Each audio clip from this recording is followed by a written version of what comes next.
This meeting is being recorded. Okay, we're now official. So welcome everybody to Thursday Open Coffee Klatch. And Heiner has made a request, which I like the idea of. And that's that each one of us, to the extent we're able and we can, do a check-in by sharing our experience, thoughts, or feelings regarding another of us. And so, in fairness and service to the riskiness and the challenge of that request, I'll go first. And I think the person that welcome Diana. We're right at the beginning of the session, and we're doing sort of a different kind of check-in. And each one of us is going to be given the opportunity to share feelings, impressions, or thoughts about another of us. I think you know Tees, so at least you have one person that you know here. I don't know whether you know others. Welcome, Tees. But in the meantime, I'll go first. And the victim, the person that I think I'd like to take on the task of sharing my impressions of is Josh. So I know Josh basically through this medium and through the GCC. That was our point of introduction and connection. And I recognize in Josh sort of a kindred anarchist, in the sense that he declared himself effectively emancipated from the old paradigm and system at large when he was still in single digits and never looked back. It took me, 55 years to get to that conclusion, but I have ADD, so we get to certain things later in life than others. But my experience of him is of somebody who has huge curiosity and huge skills, mad talents and skills, self-taught and evolved. And I think the other thing that we share is he has a generosity and willingness to contribute and to help, no strings attached. And for me, that's a critical skill, talent, and orientation for the future we need to create. So his being here and his contributing everything that he contributes to expressing, evolving what the GCC is in very real and tangible forms, be it platforms and websites and support and help for others' creative work and inputs, finding homes, connecting things up, and just being willing to invest the time and attention has just been a hugely valuable and treasured thing for me. So that's it for me. I'm complete. Thank you, Josh.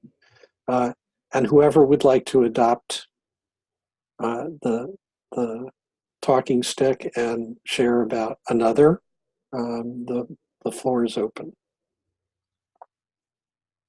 Well, thank you, Doug, for that. That was very nice of you to say.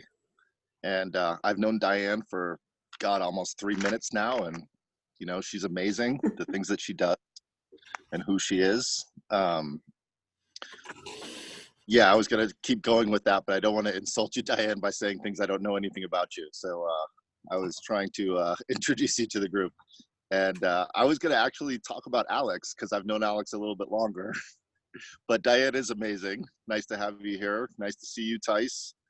And I just want to say, Alex, I've gotten to know over this last year. We did a little thing in GCC called the Deep Dive, where we got to share a little bit deeper. And Alex was one of the people that went for over 2 hours to really, it helped me so much to get to know you, Alex. And I really appreciate the things that you shared in your candidness. But the thing that really I admire about you is the way you tackle an issue is a proverb that I was raised on, which is each one teach one. And the idea that if we all help each other and teach each other and share with each other, there's nothing we can't do. And that attitude and that willing to be starting with ground zero yourself, Alex, and saying, I will stand up for what I believe in. And if you will stand up for what you believe in, we could all make the world a better place. And I really like that about you, Alex. And thanks for sharing your big heart and saying, I'm willing to stand up. Who else wants to stand up with me? Hold my hand. Let's go into the breach, my friends. Let's go. With that, I'm complete.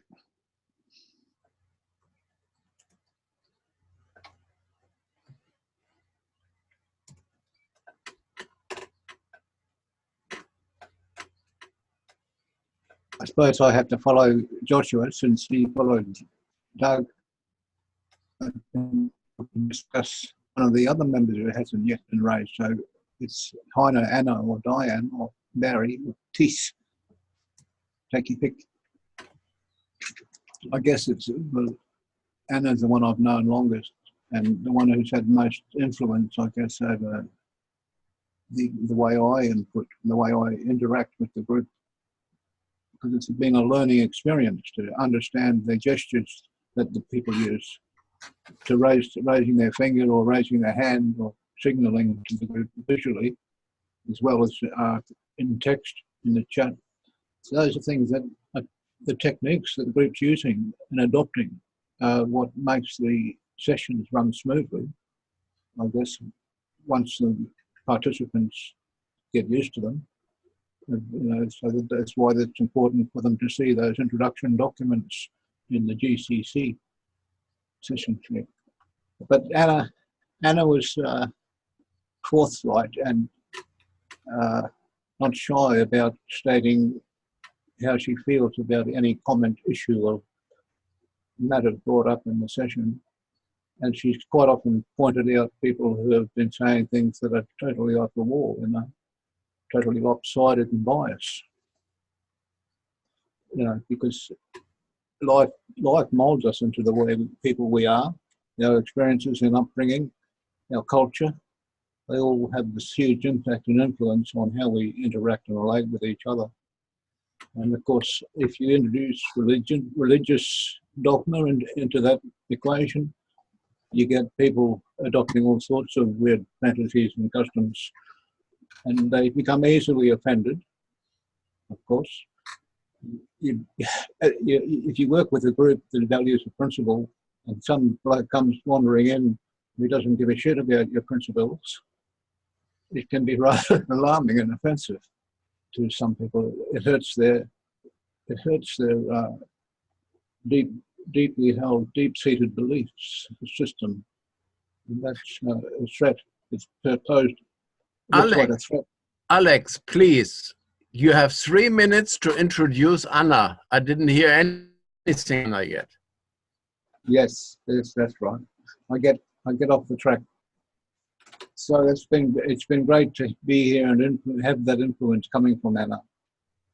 But it does make me look deeply into things and want to know more and want to know what the problems are, where the blocks are. And that's why these sessions are great. And Sunday night unblocking is where we discuss the matters brought up in these sessions earlier. So that's also great. So I'm over me 3 minutes, am I? Please introduce Anna. What is Anna for you? What did you learn from her? What do you don't agree with? I mean, no bullshit of you or grand things or important things, but how we can learn about Anna, not about you. Yeah, I'm here to talk about Anna. Yes. I'm saying that she's influenced me, okay? I'm not saying she's influenced you or Doug or anyone else. I'm talking about how I've been influenced because she's made an impression on me through her participation in these sessions.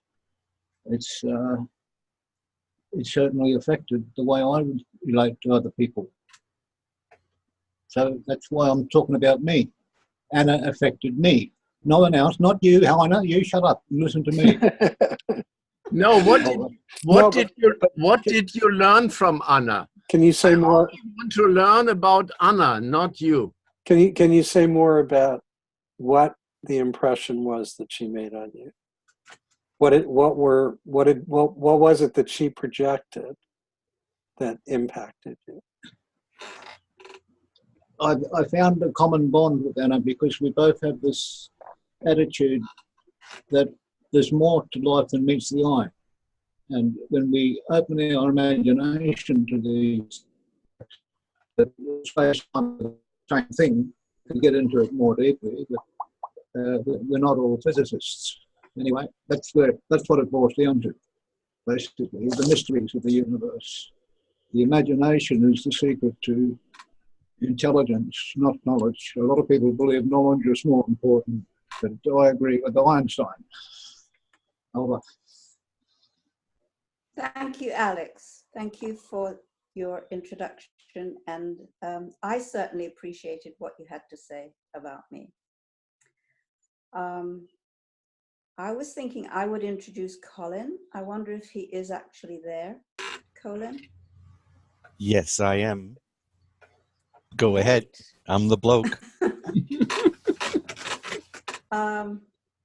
Well, Colin has a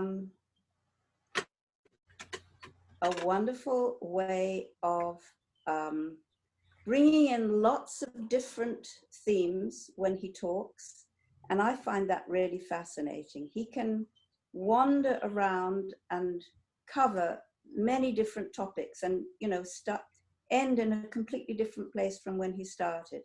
But that's why he does this mapping, which is so important, because then you can trace where you've been and where you're going. And I definitely see the relevance of the mapping, and it certainly fits. And yeah, I just love the way that he brings in so many different aspects of things when he talks about something. So that's what I've learned from Colin, and that I would commend him for that. Over. I guess that's my turn. Thank you, Anna, and for saying it so nicely too, because it's a double-edged sword, isn't it? In fact, yes, it is. And you are quite right about that. And learning to focus is something that I like the help of people to achieve. So, that's very good. And has Doug been introduced? No. Okay. I've worked a lot with Doug, and I knew Doug first. He tapped me in to this indirectly by sending out invitations to friends, I think, wide and fast and furious people he'd like to see join. So, and I am sort of more logical than spiritual, but knowing that my interest here was more of what Doug had to offer, as far as the people element. Doug is the love lawyer, I call him, and because he's a lawyer, but he's not after your money. So he's after something. Yeah, and I think that's a theme with a lot of people here. It's not a place to put technology first, at least not on every day. There's 4 different meetings as of present, and there's kind of some offshoots, which is signs of success. And so Doug has helped me realize that even as much as I'm attempting to put art and the human person first, you got to work harder at that, because you might not be achieving that at the moment. and back to the point, focus as well. We've had very interesting discussions over terms, certain words, and trying to pick them apart and come to a common understanding. And I think that's the essence of what I appreciate here and with Doug is having this platform where we can find some common language, because I think that's necessary to be able to work well together and appreciate the differences as well. As I may have some opinions that might be what I would naturally tend to use to communicate with, I have to weigh that with, what's the context of the conversation today, and does it really matter? And more to the fact, is there going to be another opportunity that is going to present, or I could help foster or sprout, where I could actually get more into the meat of what I'm interested in, and people could gravitate towards me. So it's trying to be open and listening to people, learning people skills, and riding that compassion line without necessarily betraying your sensibilities. So and I find that line is when if people want to talk about, for example, spirituality was brought up, well, that's fine, they can talk about that. But when they start relating it to me or making up rules for me, that's when I put my foot down. So if you don't understand what I'm doing, or if I'm confusing, jumping all over the place, then someone like Doug can definitely help pull me in line and let me understand the value of not only context, but context in context. So there's like a couple of layers of context one has to be, and not everybody has the same set of tools in their toolbox. So you have to be very careful when what your goals are. And I think Doug and his Values Foundation really tries to hammer that home. And the only difficulty I have with Doug is he says it's all of us or none of us. And I find that distinction is beautiful within context, but not as a layered brush, because then you'd have mechanics cooking your dinner, and and cooks fixing your cars, and so it's and I'm sure he appreciates that nuance, but it just sort of glazes over, and you have to realize that if we had time to talk about the details, we would. And I think that's where the real work is, and that may not actually be during this show. Just to say that I might like to talk about that with you later, and then something can grow. So I think learning context and pacing yourself, and I think I've gone over my 3 minutes. So anyway, it's very good to have thoughtful people here to help other people consider what it is they're trying to consider. Yes. Thank you for that. That fits comfortably. Thijs, I'm gonna throw it to you to introduce Diana. You suggested that, and then maybe Diana, you could do the reverse for Thijs. Yes, I'll talk now. For Diana, well, it's difficult. Heiner, please look at the 3 minutes, because I can talk too long. So Heiner will look at the 3 minutes. And Diana is a young mother. She recently gave birth to a child. I don't know how many months ago, but I know her because of Urgent Evoke that was played in 2010. And she has done a proposal. She also put a proposal on the global giving community, but then she took it away. Then I asked her, please send the project to me. Might we find other ways of financing? But I actually did not do much afterwards. So that's Diana's project, is called The Genesis of the Project Information Technology for Rural Development. But of course, she has now another project, because this is 2010, and now she has a website called Evoke Global, and I don't know what she is up to. So now I want to have a broader background because UGT Folk was played, and actually it was focused on getting hunger from Africa. But Africans did not have access to the internet as much as we have. And USA was much more involved in numbers than even Europe. And then Africans were very limited. So I know about 5 to 10 that I was able to contact with, and Diana Kolek is one of them.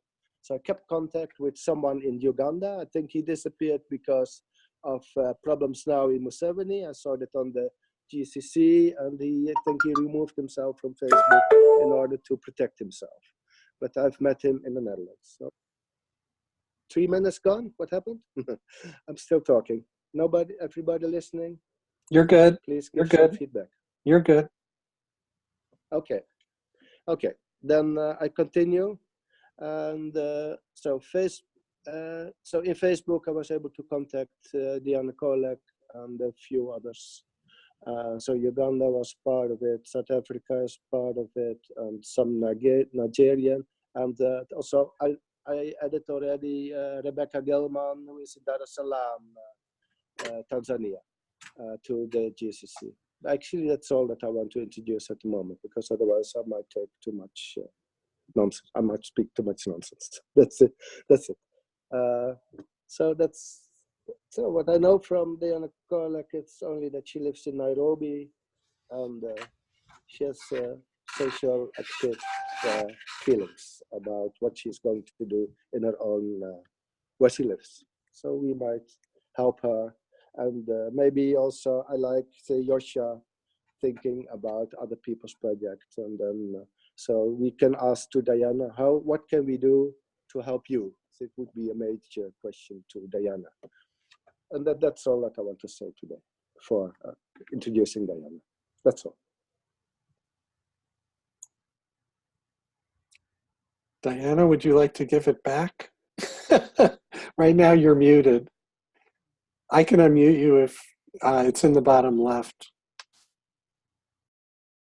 There's a little microphone, and if you click on it, here, let me see whether I can help.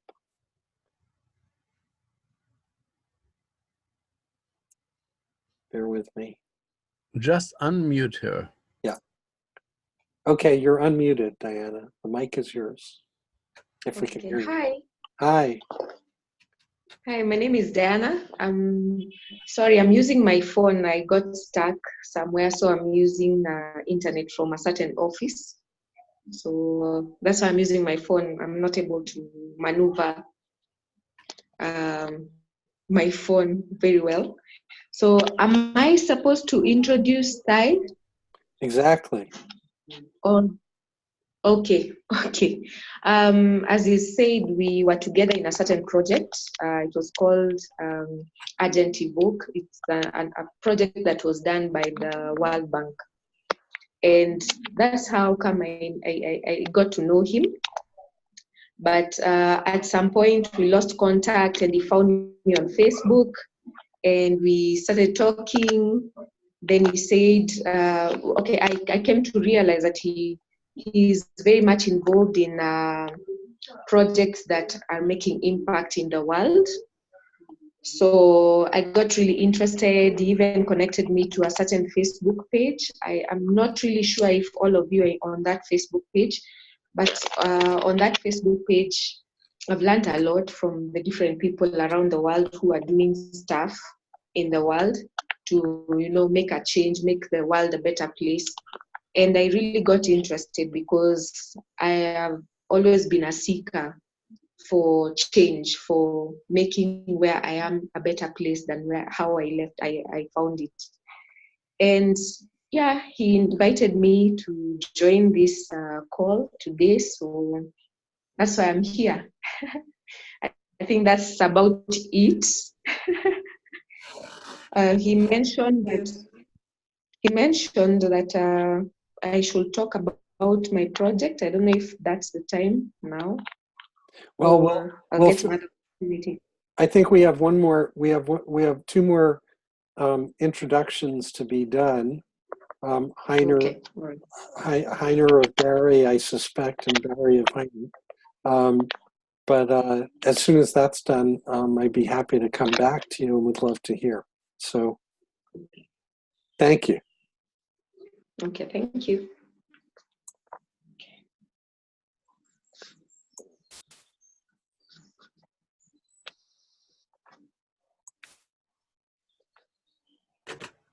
Well, then I guess I'll go next. There are only 3 people in this community that I knew before my first visit here, which was, I think, just less than a week ago.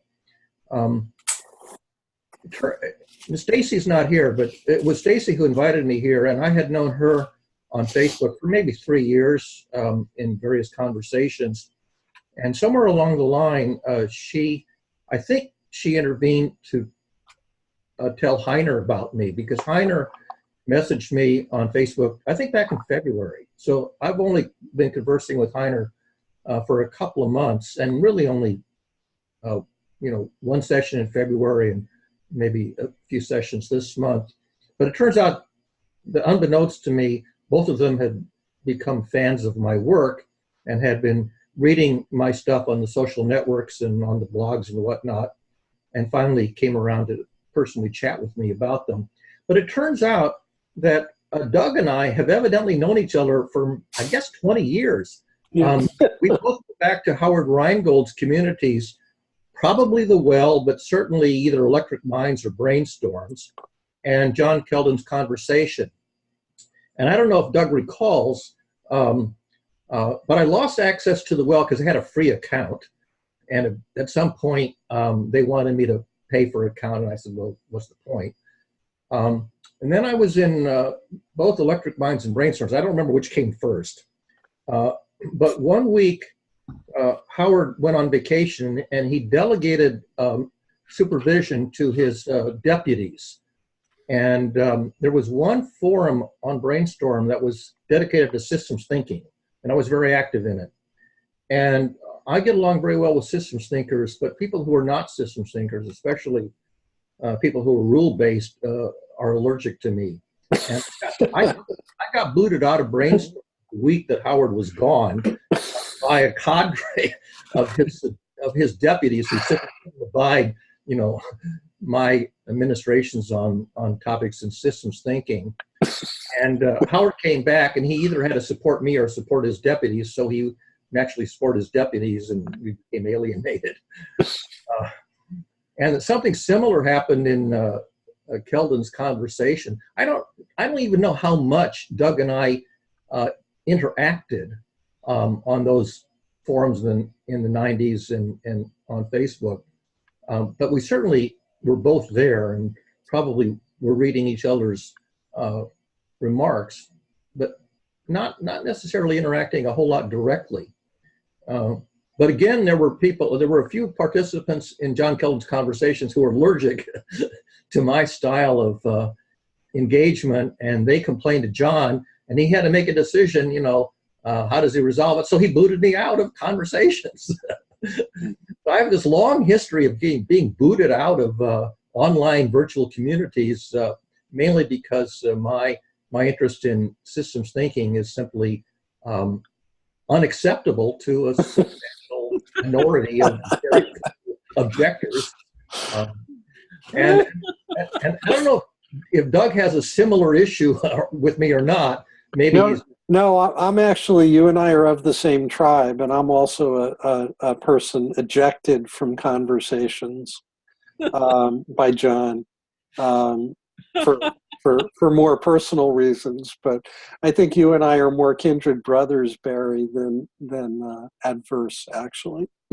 I don't think we've ever had a conflict, as I can recall. If we have, no, I've always been a fan of your postings and your writing and your work, and I've followed you over that tenure.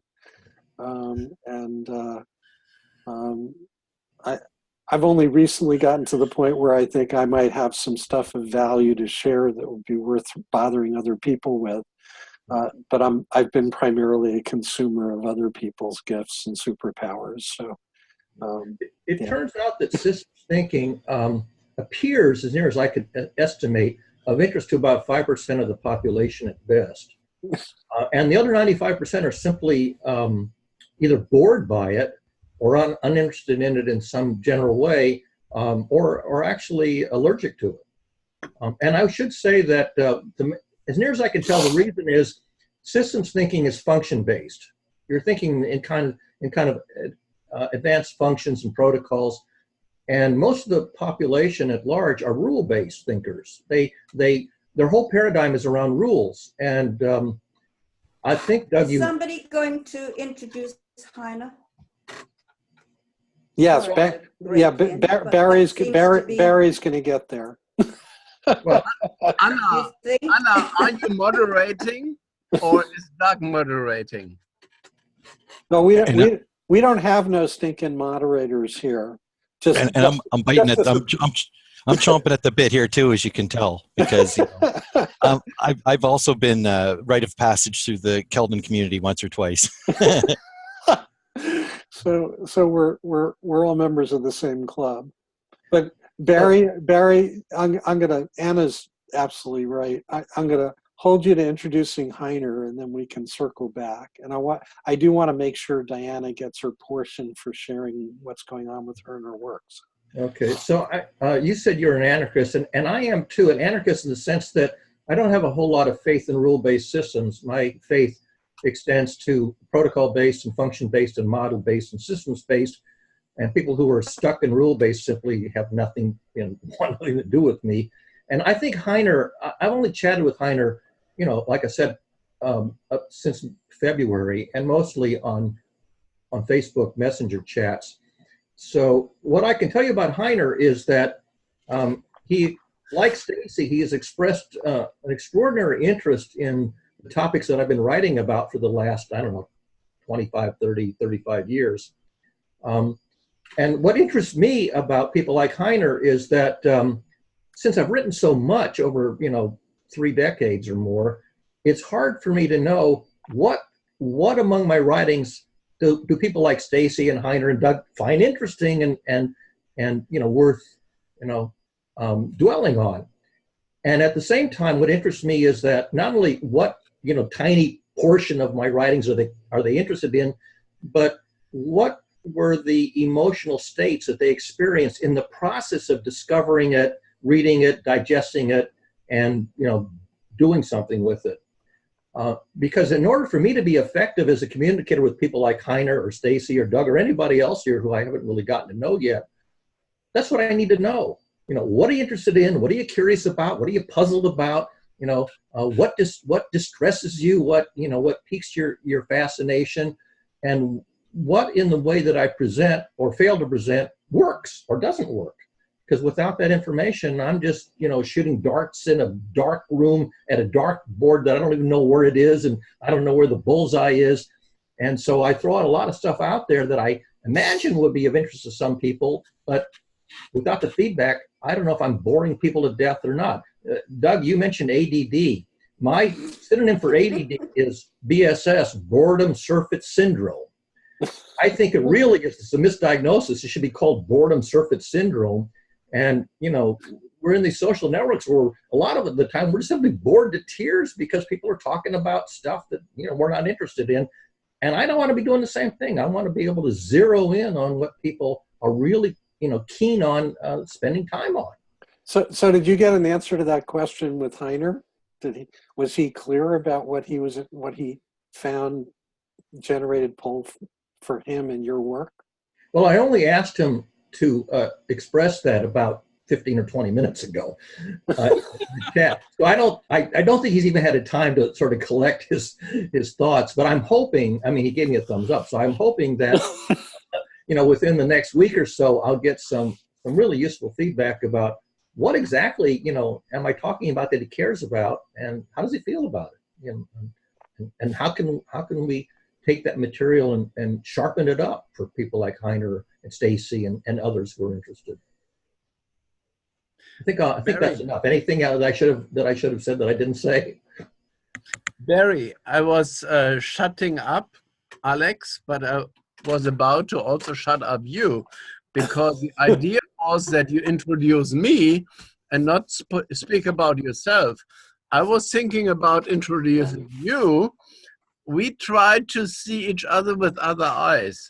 So the procedure of this way of starting a session, I mean, we are just here in a long introductory round, is you introduce me, and then I introduce you, and then we are done.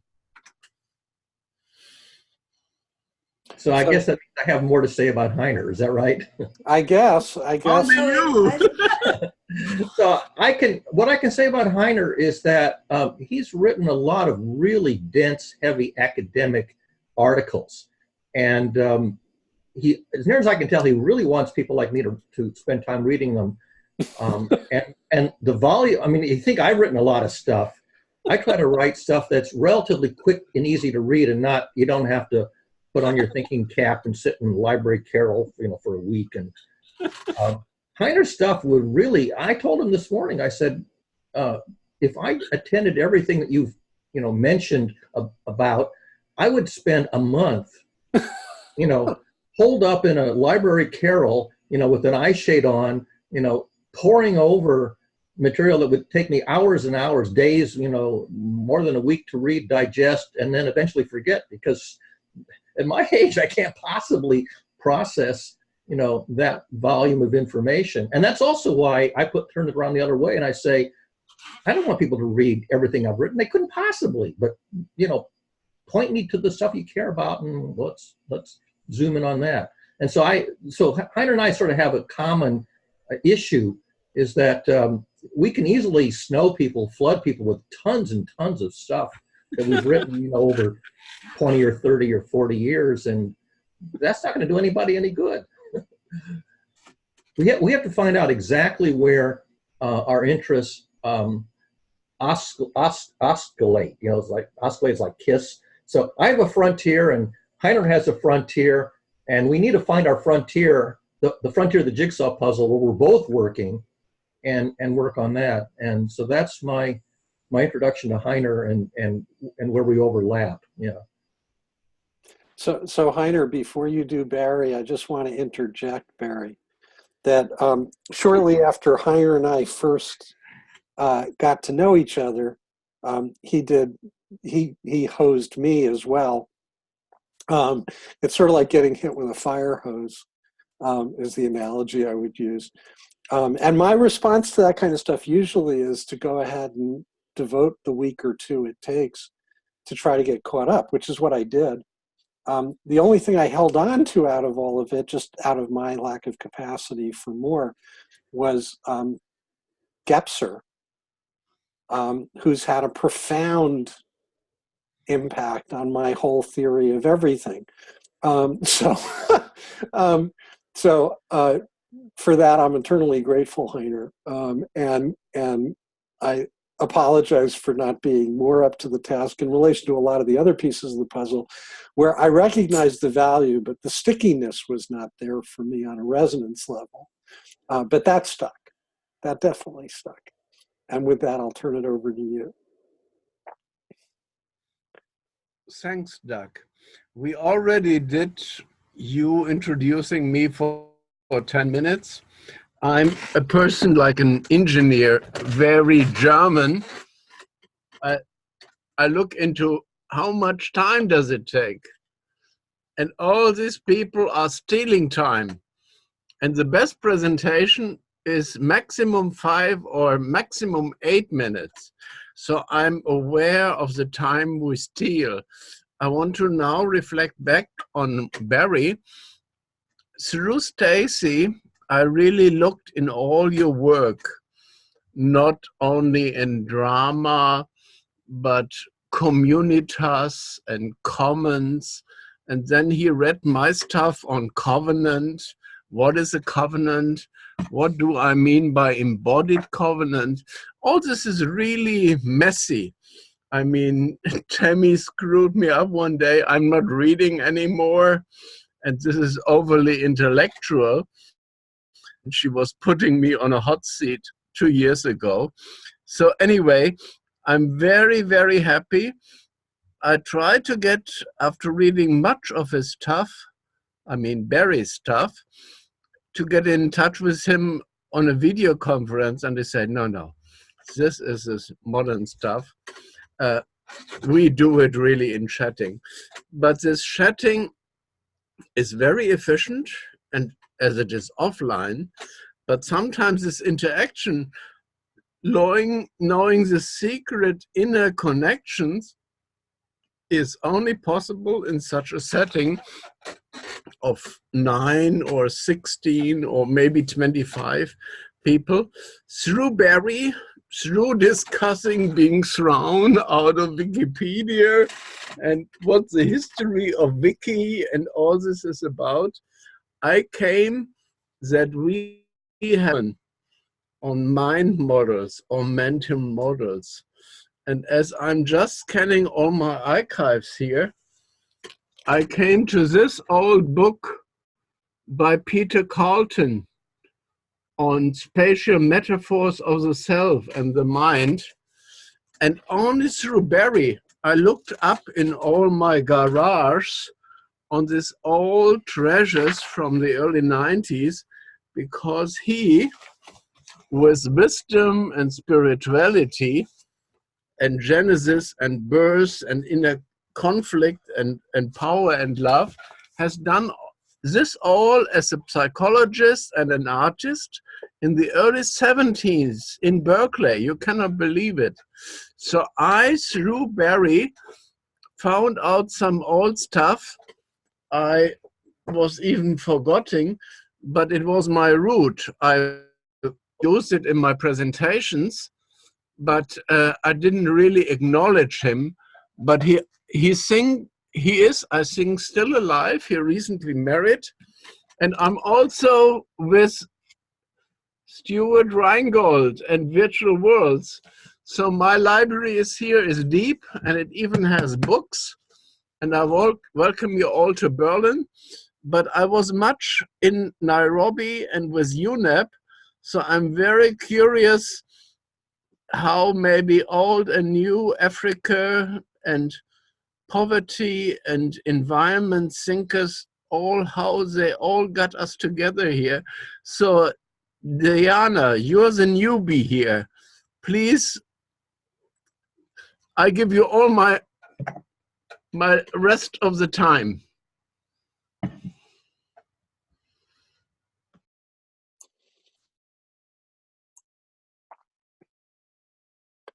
If you touch your screen once, then the controls come up. See if that happens too. Okay. I went ahead and unmuted you. There you go. Thank you. Okay. Thank you. Okay. Wow, this is an amazing forum, and I'm very excited to be part of this team. I'm looking at all of you and I'm like, wow, you all look like you're over 50.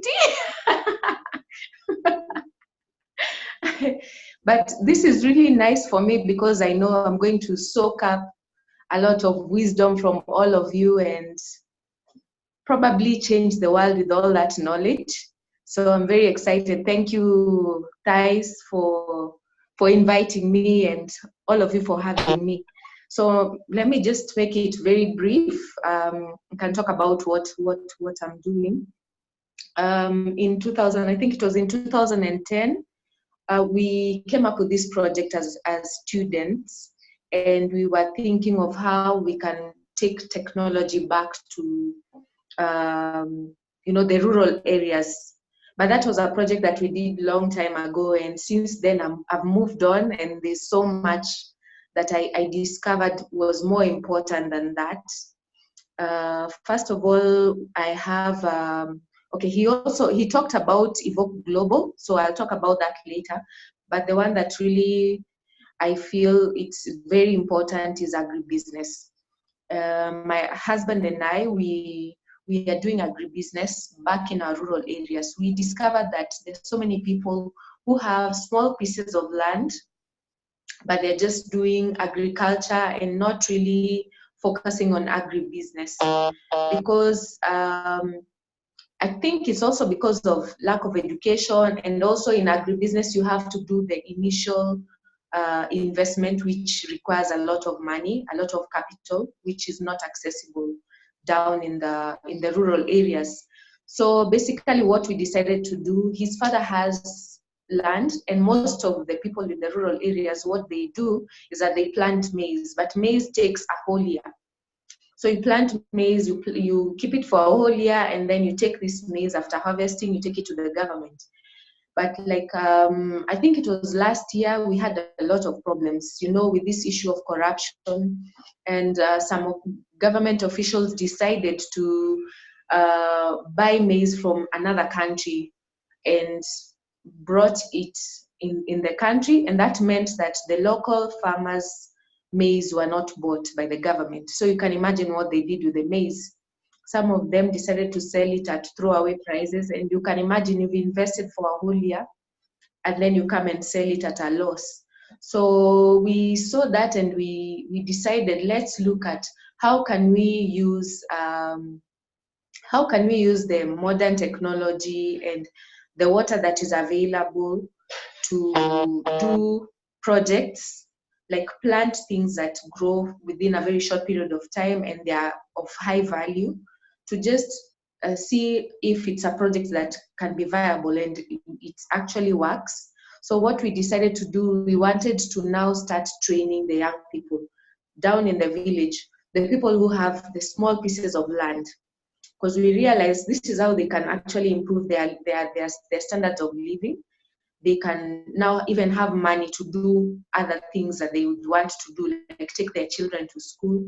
Because you can imagine wasting a whole year planting, and then at the end of it all, you don't make anything because someone in the government offices or in government has decided to be corrupt and not to take up your maize.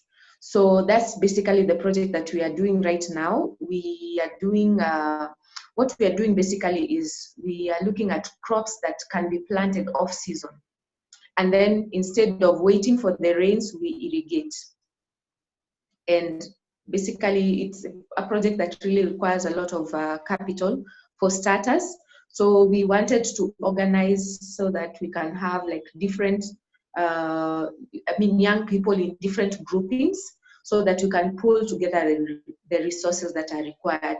And then also in the process, we also want to be the ones bringing in the inputs, like for example, fertilizer, the equipment for irrigation that are required, and those are the things that we are currently working on. So basically that's the agribusiness project that we are currently on. And I decided to start a company called Evoke Global. Of course, I got the name Evoke from the Agent Evoke that we did with the World Bank. It actually speaks to what we are doing. So I've worked in the university, in a university called USIU for a while now. I actually went for my undergraduate and I've done my master's there. And I've been working there for a long time. And through my work, I've discovered that so many students come into the university and they do not even know what degree they want to do. They get in, they do whatever they get there, and at the end of it all, they cannot find jobs. And even if they find jobs, and even if they find jobs, they're not jobs that really gives them the fulfillment that they need in life. And I discovered the biggest problem is because they do not know what their purpose is. And I've been doing a lot of personal development, and I realized that that is the biggest challenge that young people have. They do not believe in investing in personal development. And basically through personal development, that's when you come to discover really who you are. And I have done that for, I think I've worked at the university for, right now, I think it's 14 years. And I've been doing mentorship through a club that I run in the university. And I discovered that it's really a very big problem. And I realized that since students don't want to invest in that, I'm going to come up with design the company in such a way that it's more of a social enterprise. So basically how the company makes money is through the business development side, where I help companies, especially SMEs, come up with business plans. I help them come up with strategic plans for their businesses, because I realized we keep talking about in Africa that there's unemployment, but the biggest problem is the fact that the government is not supporting the SMEs, the micro enterprises. And that's where I decided that will be my target market. Because I realized that if we help these SMEs, if we help these SMEs develop their businesses to get to the next level, then they'll be the same people who are going to employ the young people who are coming out of universities. But the government is really focusing on we can call them mid-sized to the top corporates, and not really focusing on the small business people who have started something and are doing something. And in fact, the other biggest problem is the fact that these SMEs that I'm talking about, the micro businesses, they are not even registered with the government. So it means the government is also losing out on taxation. So they're not even getting money from that. So my biggest passion is to help these companies get to the next level. Thank you, And Diana. that's where I would. Yes. Thank you, Diana. Sorry? Thank you, Diana. I think this was a really broad idea on sharing, daring, caring, gifting. I was in Nairobi. It was Bishop to Africa Beyond Poverty, 95. And when I hear you talking, I just had this idea.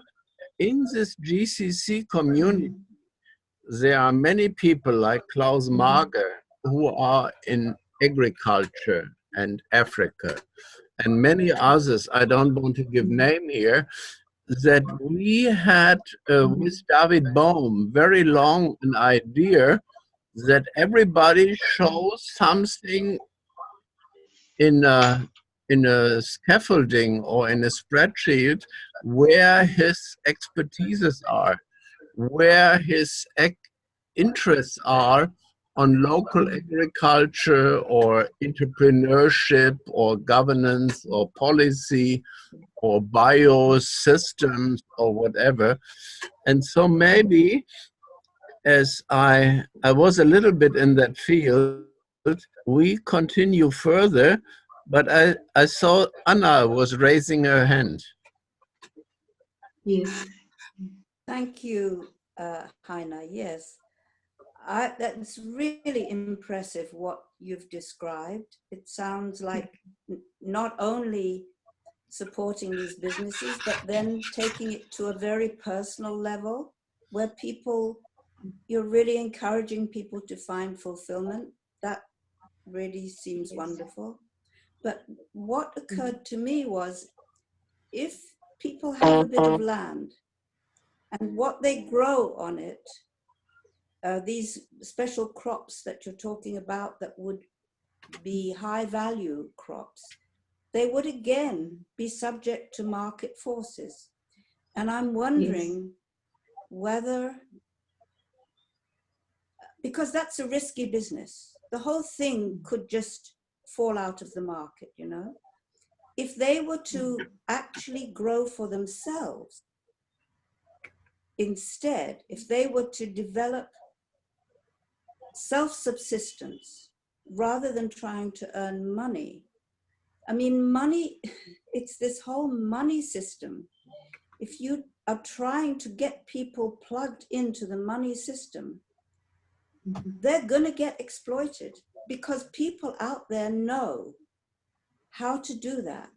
That's why they run the money system, because they make money out of people.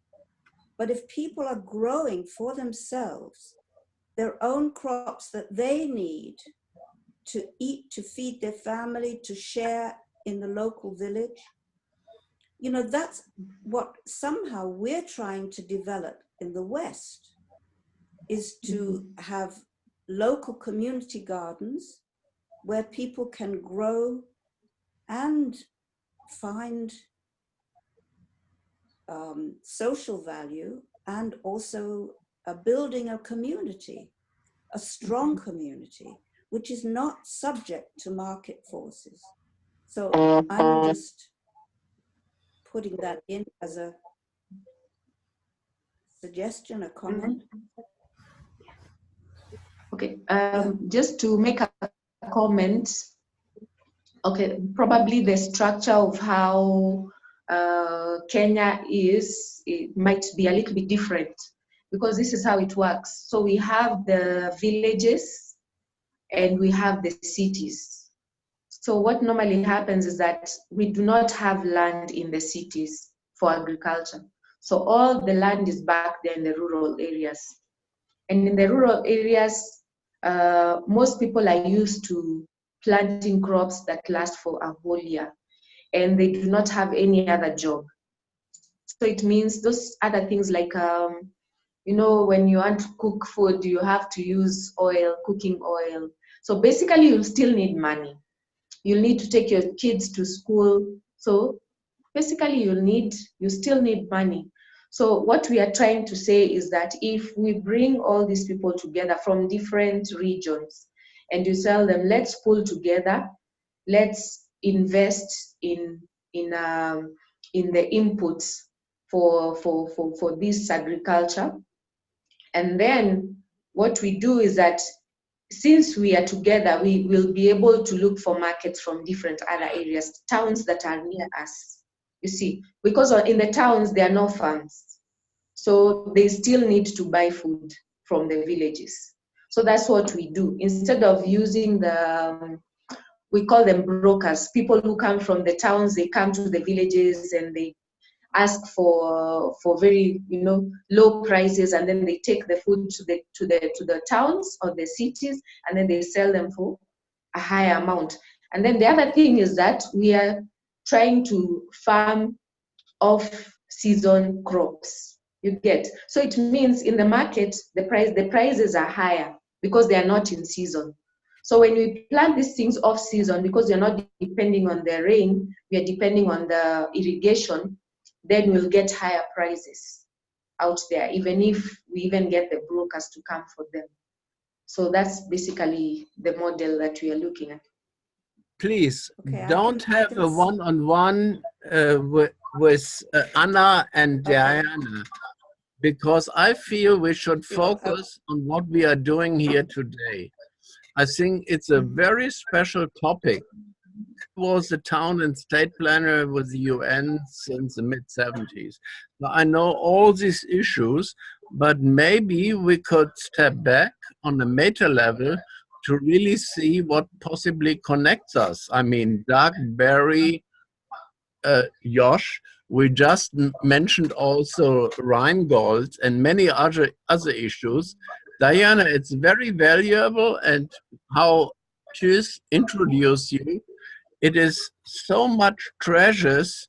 We should have a special meeting for that. This is totally agree. Totally agree. Like, I think we should highlight simple opinion. Yeah, I think that's right, Heiner. We need to highlight what Diane is saying, because it's very important that she's here as a special guest. And I've been mapping her out. She's got a place on our map now. And there are some things I would like to say as well about the meta level. And I'd like to take the conversation back a little bit to the introduction, because I had a little bit to say to Barry, but I don't want to break the flow. So I don't know where to go. I don't want to just take 5 minutes now. So I would like to show the map of what I've made. I'd like to show Diana the map of Klaus Mager and Heiner and a few other people. And one thing that I haven't been able to do is to get feedback on my maps, because people are more interested in talking than validating what they said. So, and most of these conversations end up in a lot of, like Anna says, directions all over the place that you need a map to follow them. And I don't really have the interest just to map out anything. So the conversations are mostly building trust and getting to know each other, but not actually going somewhere. But I feel this can actually, do a great service for you if we offer each of our skills to you up front, and you can see what you want. And so maybe we could each introduce what we might be able to do for you, and you could see if that's of any value. I do know I have experience working with a friend of mine from Jamaica, Dougie Jamaica, and we're good friends. We worked together, and he told me a lot of things that ring true with what you're saying as well. And I've looked at, wrestling with those ideas, and Heiner says he has a lot of experience in being a planner. So he knows a lot of these issues. So we could waste a lot of time talking about the obvious. So if we had a map of, where you've been, what you've tried, what didn't work, like I too thought rural technology was a great thing until I realized that there's bigger issues at hand as well.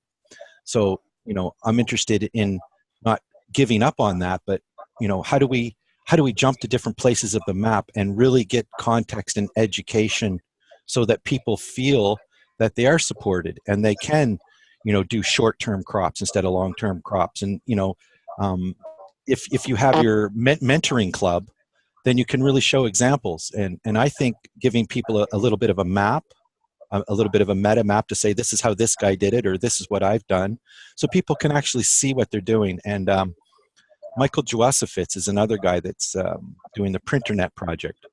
And he's working with some places, Uganda and some different places, and educating people and doing microfinancing. So there's a lot of this going on, but the thing that hits me right between the eyes is the corruption. Like, even if you have a great idea, if someone says to you, go sit down, and you shut up, it's like, that, how are you going to get past that, right? So I think power in numbers and joining with people that say this is a better way.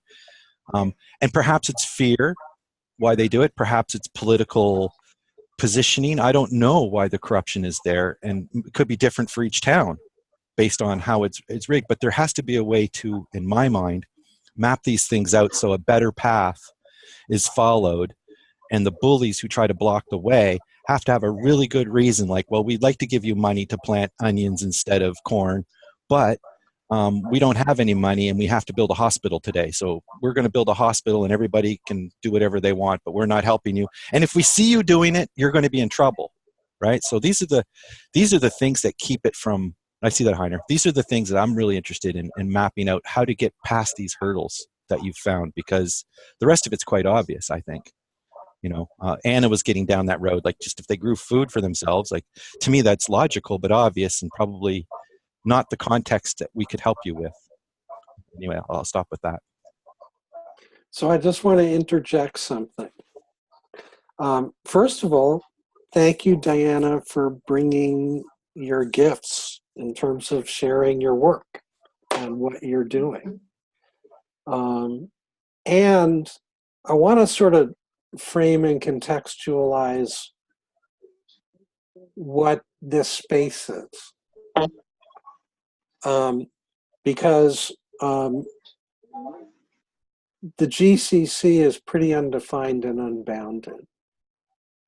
And the way I would describe what it represents is it's a co-created container, co-created by the individuals that show up on a strikingly loyal and regular basis to create it. It literally exists because we're all here at this time, at this place, on this channel, right? And there's an expanded network. There are 4 of these sessions, and each one is different and has its own unique properties, and each one has its own audience and or participants. And there's also this expanded circle of people that are loosely connected, that aren't necessarily regular attendees, but have sort of brought their wares, introduced their work, introduced their projects, introduced what they're doing. And it enables folks to cross-reference and to reach out and to connect.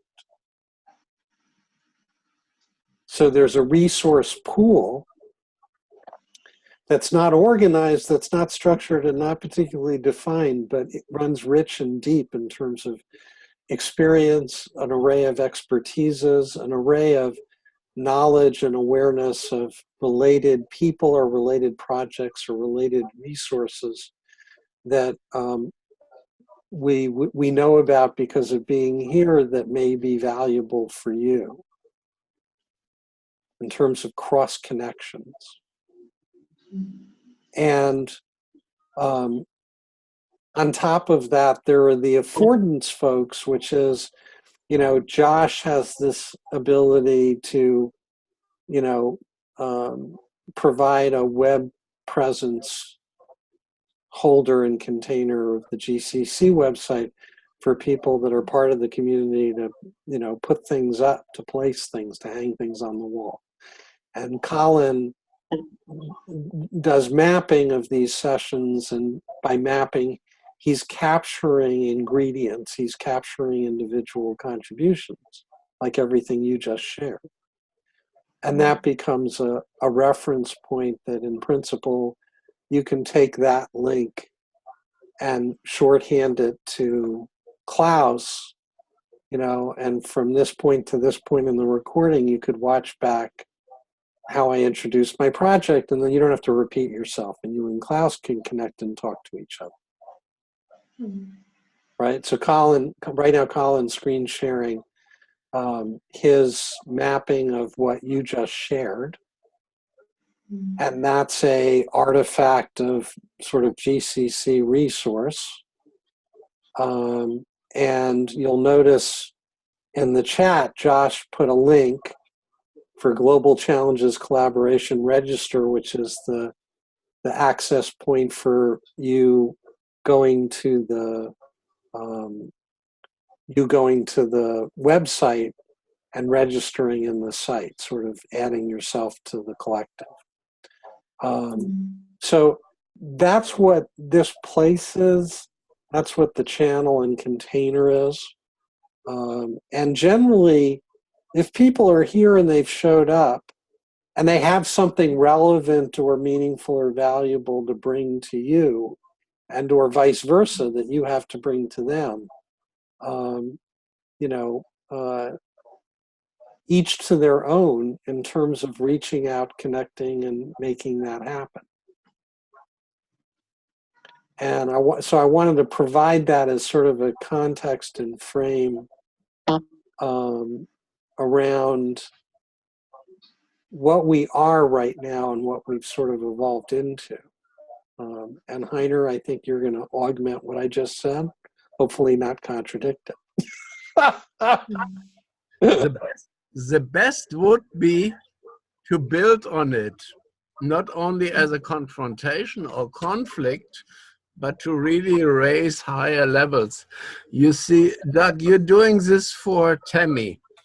And Tammy created this day for open space.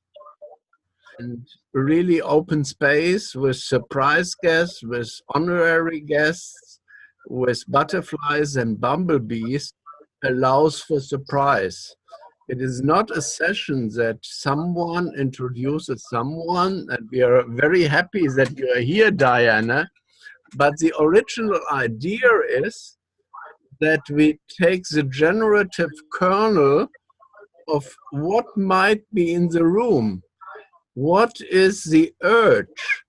And I had the urge half an hour ago with Barry to speak about mindsets and mind boggles and how we both, I mean, at least Barry and me, Doug maybe too, have been thrown out of any kind of secret meeting and conferences for decades, how we come to bring this together.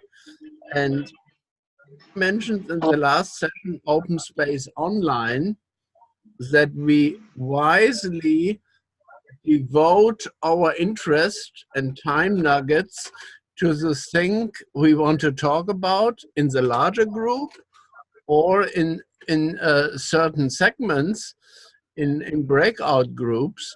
This is actually what I was hoping to do today, but maybe we do it next time. My time is running out because all the times is running out.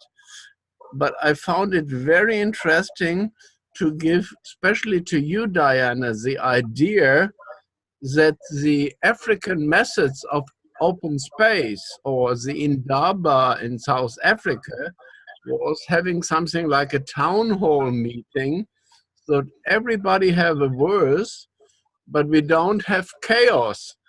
Everybody talking at the same time, and some demagogues are misusing our personal dedication. Anyway, I just wanted to say I'm very deep in multi-track diplomacy and peacemaking dialogue, and we struggled and we failed, and that's why I felt with Barry we have a kindred spirit, because he's been always being thrown everywhere. So maybe we need to be gate crashers and meeting with Art of Hosting and other groups, other peoples who are out of the box, like with Occupy. Josh, we have much in common. Anyway, this was my thing. I have to leave very, very soon. I didn't expect it to be here so long. Okay. Can I just break the ice? Absolutely. I wanted to just say something to Joshua. The purple was really nice on you.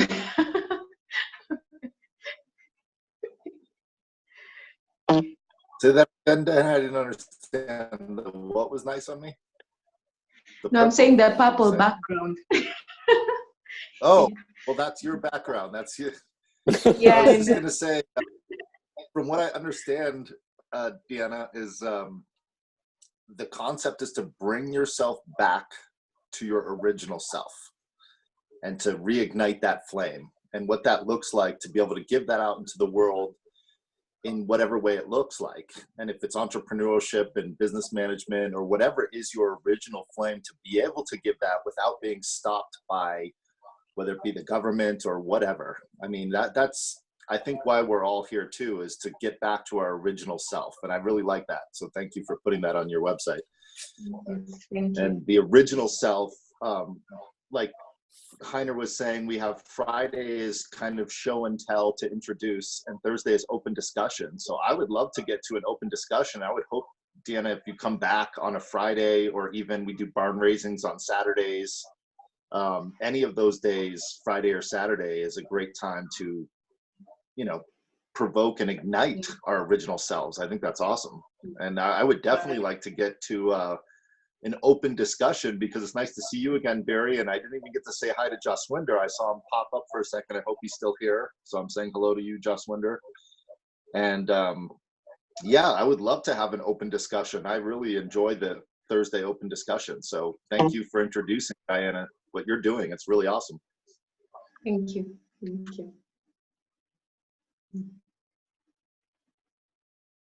It's also possible to give your website a screen share, and you can direct me to some places if you like, if people would like that, or we could steer in another direction. I do have it loaded here.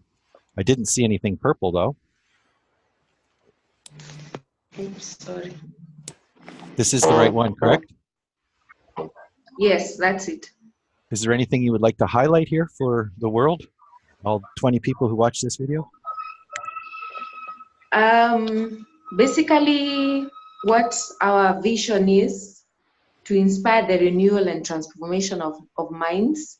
I feel like in life, basically, right now, everyone is very money-minded, and that has really been one of the biggest causes of corruption in this country. And I would just want people to start thinking about, because we've seen so many people who have money, but they end up in depression, or they become suicidal.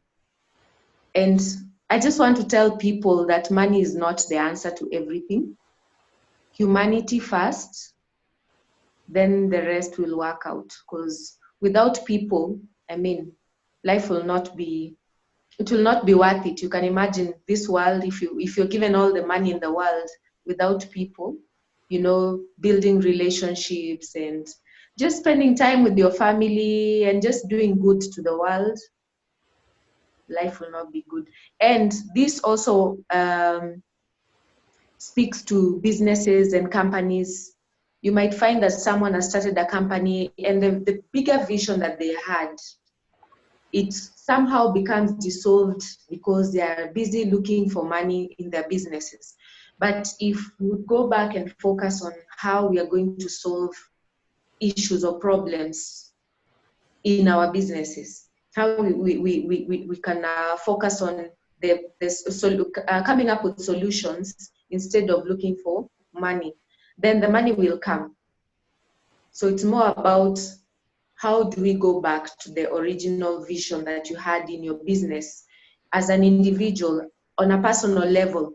How can you get to understand who you are and to see what you can give to the world instead of looking at what the world can give you? So basically that's what it's all about. Yeah. And that also just works when I'm doing strategy sessions with companies. I basically talk to the CEO or the founder of the organization, and I try to dig deep and find out what basically were they trying to solve initially when they were starting the company or the business. And you'll find that most people actually end up changing the business model because they realize that they were focusing more on the money instead of focusing on how they can help, how they can use their gifts to help people. So yeah, basically that's what I would like to highlight mostly. That's the sort of story I'd like to see publicised on Redacted or one of those shows. Thank you. Very much so. I think one of the things the GCC is coming to realize that, as Heiner said, a 2, 4, 8 minute video helping you highlight your message, and we could have a map and even spread this to Michael Josefitz and Klaus. And I think the synergy of positive movement is very powerful. And, you know, I get goosebumps thinking about you realigning people's message based on a little bit of experience and reconsidering the environment and the models and the meaning, you know, and that's another thing, you know, Heiner brings is this multimodal way of looking at things, you know, the small, the large. And so, you know, I could be helping you map out and learning from Heiner and Barry at the same time. So if we had like 4 or 5 people in the room and I was trying to map it out, we could all be adding our pieces to that map. And if we were careful, it could give a contextual map, not so much where to go, but how to get there in a more meaningful way. And that's what you're talking about. There's, you know, when they reconsider that it's not all about money, they find the true value, and that's what drives people, I think. And Sam's here. Hello, Sam.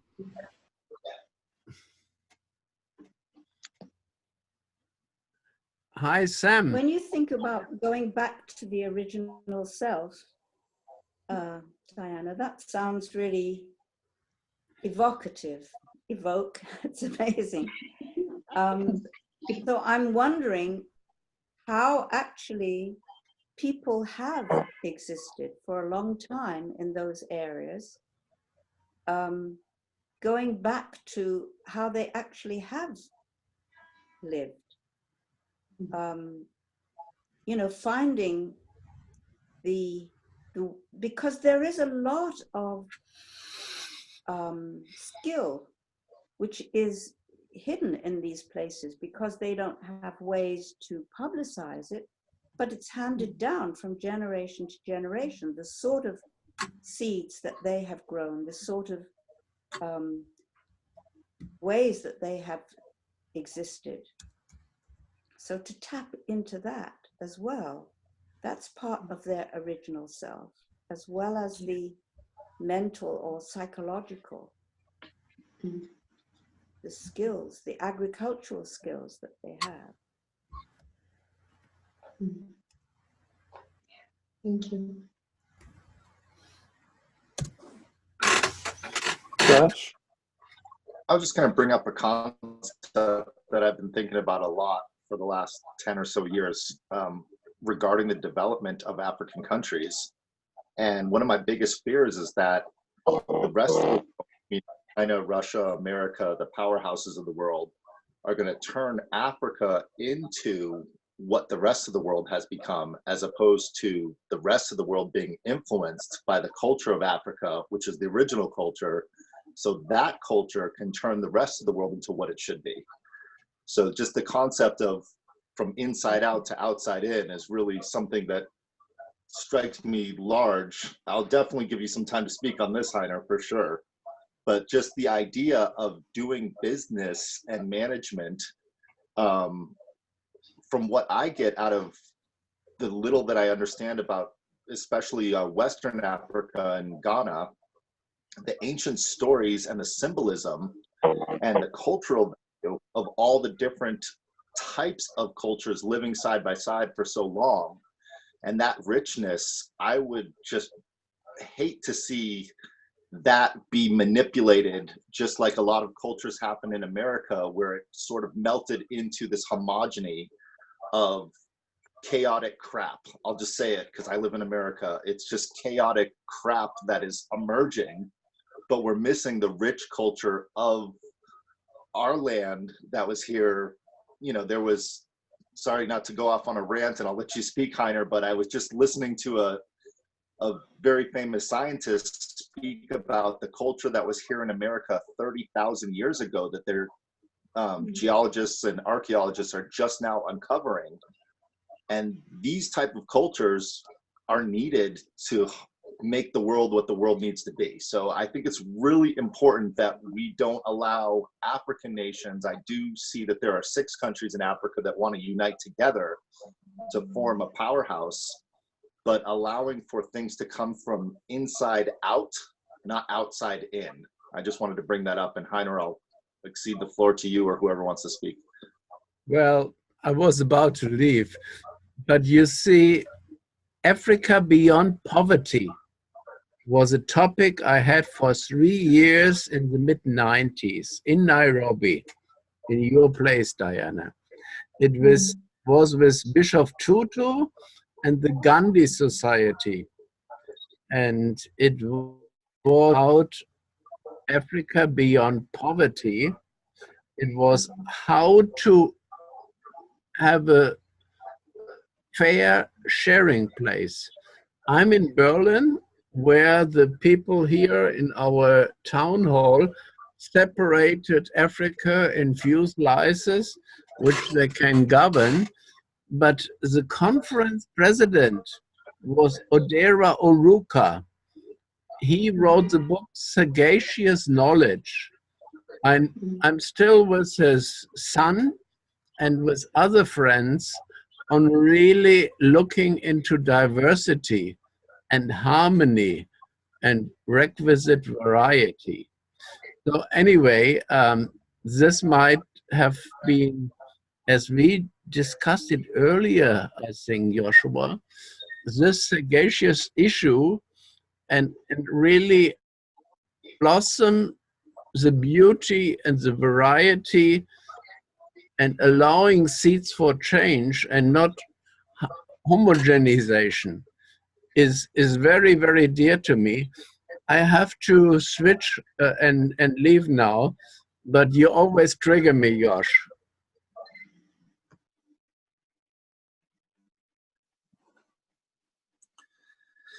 Yeah, we're here to trigger each other and to ignite the flame and evoke the going back to what we really need. And when I study money, I spent the last year really looking deeply at what money is and a transaction.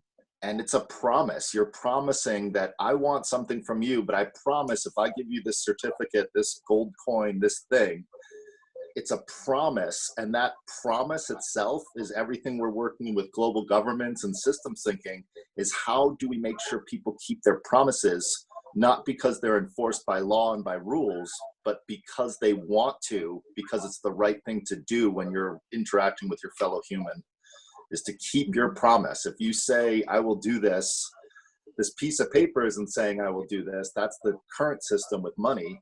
But I'm saying I will do this because out of respect and dignity to the other person. And that, getting back to that is going to be tricky. But as a global society, without that, we'll continue the corruption. please, Diana, if you have something to say, go right ahead.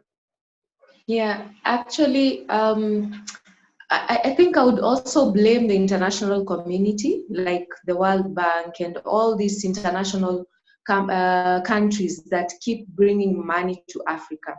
But the thing is, it's not free money. It's money that is putting us in debt. And I'm trying to imagine, even my child, I have a 4-month-old child, and I'm imagining right now she owes the country, as in she owes some country out there, because our governments are just looking out for themselves. They're getting all this money, and somehow it falls out of their pockets somehow. We don't know how, and it has reached a point where we don't even have an idea of what we can do, because these are policies that they make out there. We are not involved. We just hear that probably the president says that they want to do ABCD projects, but sometimes these projects don't even end up happening, and they got money from the World Bank, or they got money from the United States or from China. And it's really a big problem. And the most even painful thing is the fact that they are not even focusing on the basic human rights, like access to food, good food, access to water, education, good education. Because even as they say that education is free, I'm sure probably you've seen from documentaries about places where children go to school, yes, but they're in school, they don't have food, they do not have a roof over their heads, they're sitting on the ground being taught. So those are the basic things that I believe any government should focus on first, before they even think of building skyscrapers and developing road networks that we see in other countries abroad. Those are not as important as ensuring that people can eat. And right now, the World Bank is talking a lot about investing in people. And I believe that should have been, one of the first things they should have done before even putting in money for these big projects that they're giving governments. Don't trust them. Don't trust them. They will take more from you. Yeah. They will take more from you than they will give. Don't trust the World Bank. Don't trust the WTO. Well, hold on. I feel the same thing. That's what I was saying right at the beginning. You get involved with money, you get right into that whole corrupt system. And if you look at what is happening in the world right now, with school children actually going on strike and in Extinction Rebellion, people are beginning to wake up at what is happening, how we are destroying this world. And when you have the possibility to even just have a piece of land, that is so important, to really connect with the land in a very basic way. That's the separation that we in the West, we've become separated from the land. We've lost our real connection, and we're destroying the world. And I just appeal to you, stick with what you've got. Don't try and come into the commercial transactions of the West, because you will just get exploited. So we can invite Anna on the map too. Because that's the thing. Like, Anna's got this great idea, and other people come to this group and they say, don't deal with science and don't do this and don't do that. I think the truth is what you were just saying. What reason do they have, and what do they tell you why they are leaving kids to learn by sitting on the ground as opposed to building them shelter? And for all the things that you said that the government should be looking at it first. And then you said, well, thankfully the UN now is coming around and realizing it's people first, which has been a motto of mine. People first. It makes sense. Are they being hypocritical or do they have good intentions that are going to go sour because, as Anna says, it involves money, and if it ever involves money, it's going to go sour. You know, there's new technologies being built so that we can trust our agreements as opposed to trusting the people along the line dealing with the money. You know, if you can be assured that you put something somewheres and you come back in 2 weeks and it's still there, you might be, you know, way ahead of the game. So, you know, is the corruption trying to keep, when you give somebody a gift and then, you know, somebody might come and try to steal that from you? So, you know, is it no protection from the police? And it's like, there's so many levels to bootstrapping up the mentoring. That's what I would like to map. Like, I would like to map out these hurdles and difficulties and invite Anna to have her concerns on there in context, not as the rule. Because Anna's got like a 10% of the rule. And the truth of the matter is it changes every 5 years. You know, there's a new generation of people growing up every so often. Like, I think education is the key, mentoring and looking at what's been tried, what common sense thing seems to be what you should be doing, and then find out why the common sense thing doesn't work. Like you've said, you know, many people come with this original idea and then they change it with a little education and seeing experience. That education experience is what I want to map out and then let people attack it. But not before the good possibilities of which way you could go have been introduced.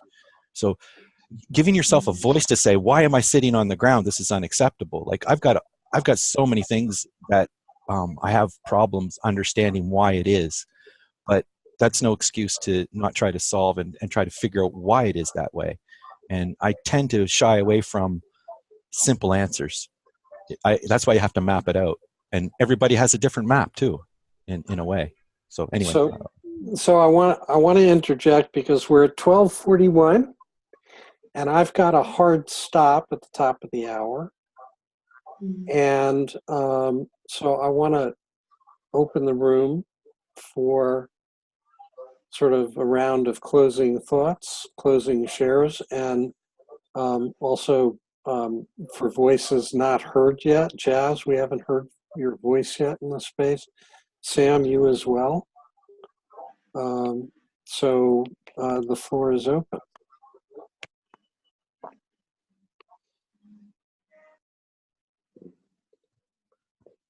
I want to talk because I've introduced Diana, and she spoke great words. So I'm very happy to have heard her. So that's all I want to say. So I like Colin Met. It's great. So I can't speak more. So that's all I want to say now. So I hope you can hear me now.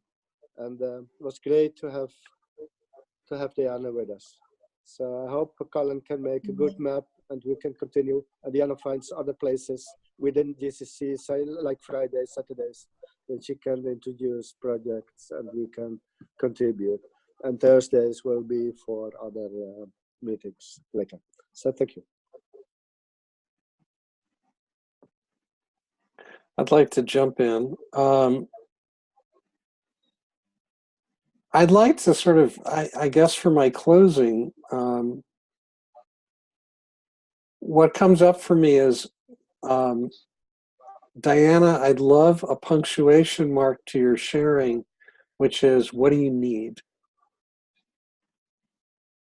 And hand off my time, my closing time to you, to just sort of like really short, sweet, and to the point. What do you need?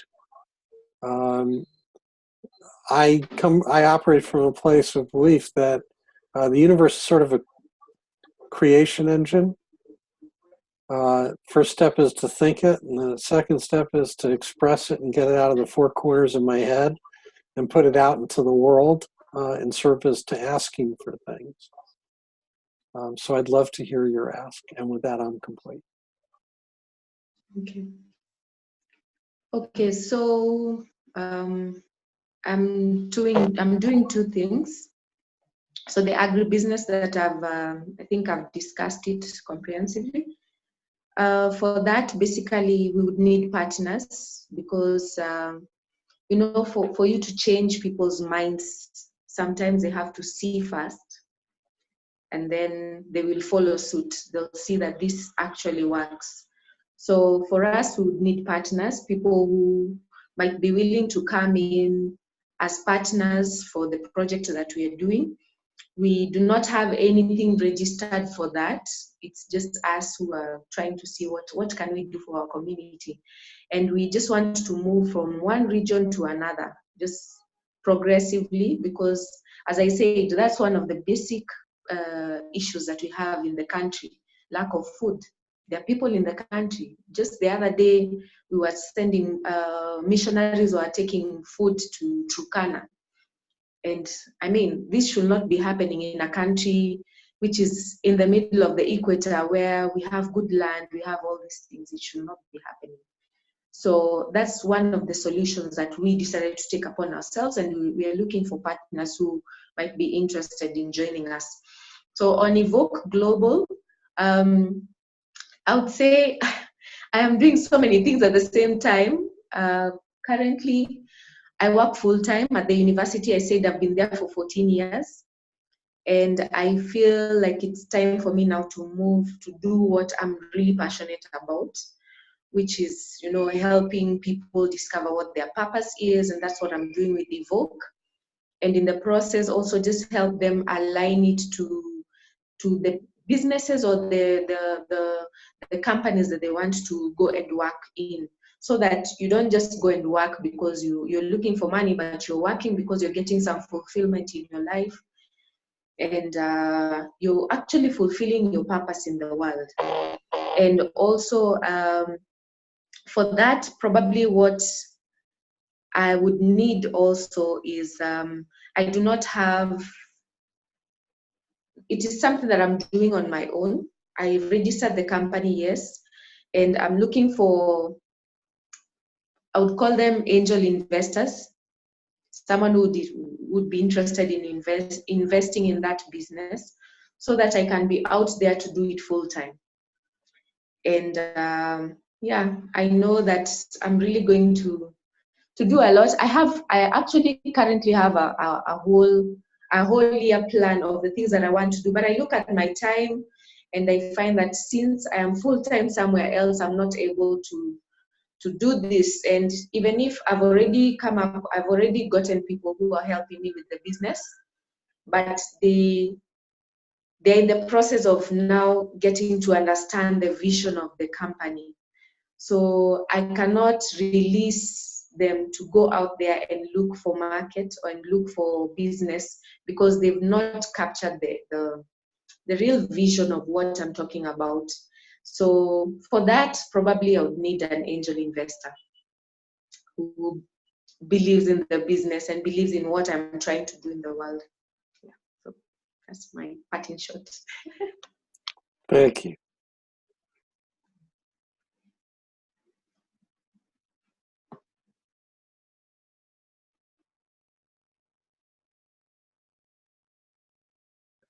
Sam, how you doing? I'm just checking in and saying hi. How are you, Sam? I think your mic cut out for a sec. Yeah, there's an intermittency with your mic. There you go. Testing. There Okay. you go. No, the mic is in and out. I don't know why. Yeah. Jazz?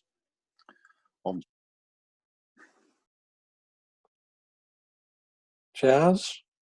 Can we hear your voice, even albeit in closing? Looks like he may have frozen. Closing thoughts, Barry, Anna? I just had a thought that I had briefly put a note in the chat, and it had to do with the issue of keeping one's word. This is a really very interesting issue in human affairs. If you're going to give your word, you sure as heck want to keep it. At the same time, there's a fascinating feature in the Jewish culture on Yom Kippur, the eve of the Day of Atonement. The the evening service opens with a hymn called Kol Nidre, and those words mean all vows in Hebrew. And the odd thing about that hymn is that it's a prayer that all vows which have been made would be as if they had never been made. And so there's an issue about giving your word, and then what happens when, for whatever reason, you're unable to keep it. And the other side of that is if you look at your classic structure of a drama, very often the drama begins with the protagonist making an avowed intention. And then the story is off to the races because the story is about the failure of the protagonist to achieve his avowed intention. He runs into an antagonist, an obstacle, a conflict, and then you have quite a drama, which sometimes ends in tragedy, can end in comedy or whatever you like. But the point is that there's sort of two sides of this issue about keeping your word. Heiner is big on covenants, and so am I, social contracts. If you want to have expectations, you want to have express expectations where you've made express promises so people know exactly what they can express and what they ought not to, can expect and ought not to expect. And invariably you have a breach of expectations somewhere along the way, and then you're thrown into what's called a liminal social drama, a processing of this breach of expectations. So there's this whole culture, this whole theory or model of making vows and then what happens when they're breached. And it's something that's worth discussing. I've written a bit about it over the years. And it's not an easy issue to simply resolve one way or the other. And I'll stop there. Sounds like great grist for a Sunday unblocking. I'll hold that thought. Barry. Yes. Barry, I really had some pain to introduce you to our session today because you and me, our time is running out and all this. But there are so many treasures, so many jewels to be brought out. And so we have to be very conscious of the time we take and we use and misuse. So Diana should have her own session on another day. I was thinking about slice you in beside without being you introduced as a surprise guest. This was very hideous, but I really enjoyed this session because it's a real incredible mix of people meeting here. And the real treasure is that we find who is working where, in which language, with which time horizons, and in which cultures, because then we can support traditional cultures from American Indians or Africa or Asia, and not always elbow, I need to talk and my culture is the best, as we see our president now in Washington. I mean, this is a very special meeting. I hope to meet many more of you, and I hope to meet Sam sometime soon. We need to discuss it. I mean, now, Sam, now.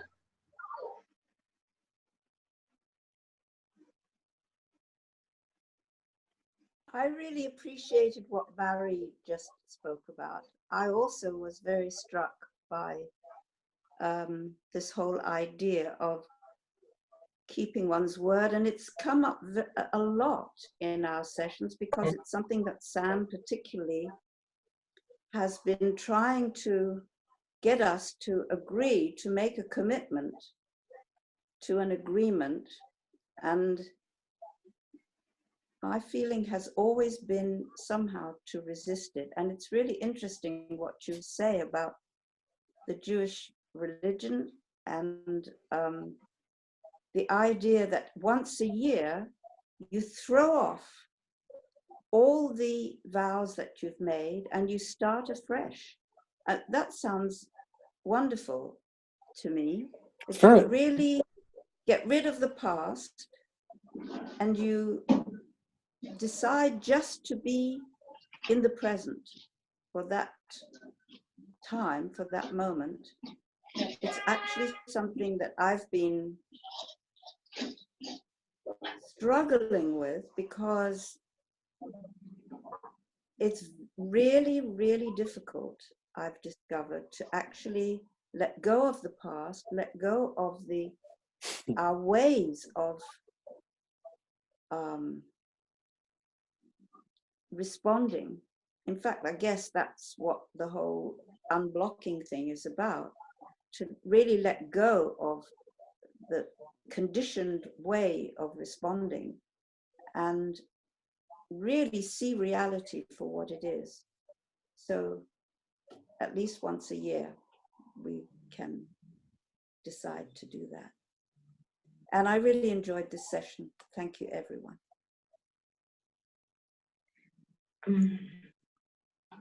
Alex, I'm Josh? I just want to go ahead, Diana. I'm sorry. I'm sorry. I'll need to step out because I'm a breastfeeding mom, so I'm a little bit away from home, so I need to go. Thank you very much. I'll see you tomorrow. Thank you so much. Thank you. I'll see you tomorrow. Bye. Alex, Josh, parting words? I can check out. I noticed too often I notice the conversation moving to specific solutions. And, we all know there's many solutions and varying degrees of difficulty in local regions all over the world due to the intensity, frequency of severe storms. And then there's, on top of that, there's severe droughts. On top of that, there's flooding, all related to climate change. And so there's the elephant in the room again. But certainly a lot of projects are worth supporting because they do the right thing. They're moving towards an uncorrupted local government of sustainable development. I'll leave it at that. Thanks you all for a great meeting. Check it out. Thank you, Alex. I was just going to leave with a big idea I had last night. I was watching a show that's a provocative show of looking at the Earth from a satellite and trying to explain these mysteries.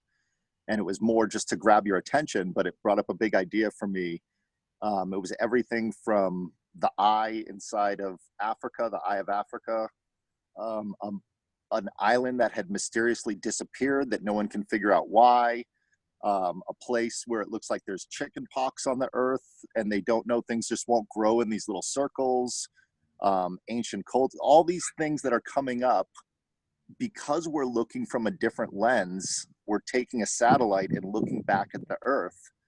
And the big idea I had was, what if we don't get scared and think climate change and, oh no, disasters and catastrophes, and got curious? What if we change this climate thinking of the world is going to shit and we're all going to die to, holy crap, there's more mysteries on earth that we have to discover together, because we can now look at it together from this eye in the sky and change it from fear to curiosity and stop being so, I know everything, we know how it all works and we're causing the problems, because that's not the truth. The truth is humans are only 15% of carbon sequestration. And if we cut that in half, that's only 7.5%. There's other things going on the earth that we still don't know about. And we've got to get that curiosity back as humans and get excited about learning. I say got to, just because it would be so much more fun of a life to be curious and learn the things we never learned about this planet and about physics and about how geology works. And what a more enjoyable time we would have doing that, and having the incentives mesh with the numbers, meshing with our relations to each other, we could change the conversation quickly with a movement of curiosity. And that's my checkout for today, is to be curious about what is going on, not to label it and it's doomsday all over again. So with that, I'm complete. Thank you for listening. Thanks for that. I like that. Hold on, Heiner. We've got some more checkouts and we're running out of time. Colin, Jazz, you guys? Yeah, I'd like to follow on what Josh just said. I really liked what he said, although I take a different context to some of what he said. And I agree, him and I could have this beautiful thing growing in front of us and somebody could walk in and step on it. And then our great happiness has gone to defense. How are we going to defend this? And I think if Josh and I built this map of education and what is the UN, and he helped me, do this interview, like we were talking, that we can do these interviews with people, and I could do them with other people because there's so many. But the point is are we going to get frustrated and actually talk to the people with corruption and say, hey, look, this is what's going on. This is the way it should be. Why can't it be this way? And I think that's where the rubber hits the road. It's with tradition and mindsets, and it's a cognitive game. So that's why I'd like to map it out to actually get to the essence, because I find a lot of what we could do and the happy feelings are motivating us. But if we get a little fire under, our feet, we start to move a little faster. And I think there's people here that know how to really hold people to account once some better data is in, and not to quickly jump to conclusions. And that takes some learning, educating, mapping out context, and talking to a lot of people.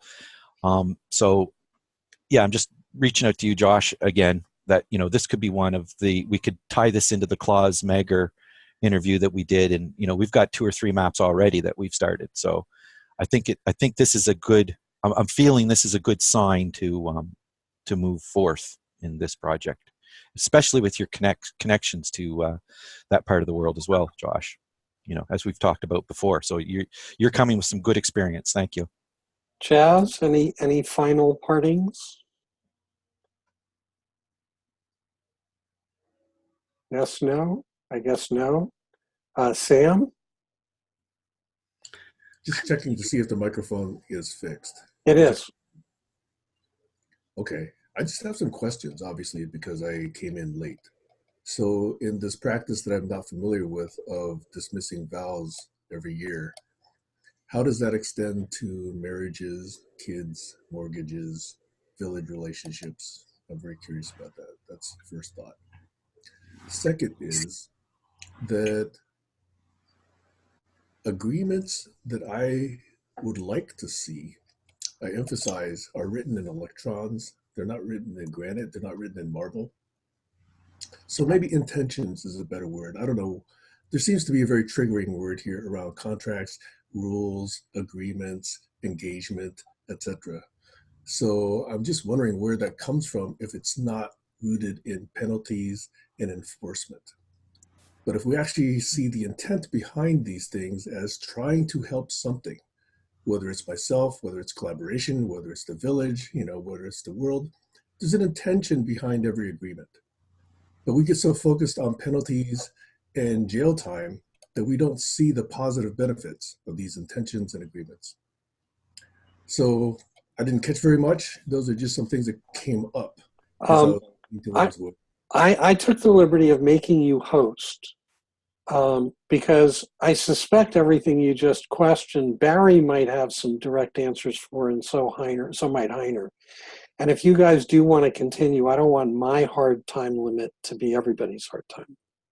So I'm going to duck out, but the session should persist with you as the host. I've got it recording, but if you want to record in parallel, that would be great just in case that's affected. But I think you guys should be able to continue. And I got to hop. Thanks, Doug. So for the record, I'm also now starting a recording to the cloud. Terrific. Okay, bye.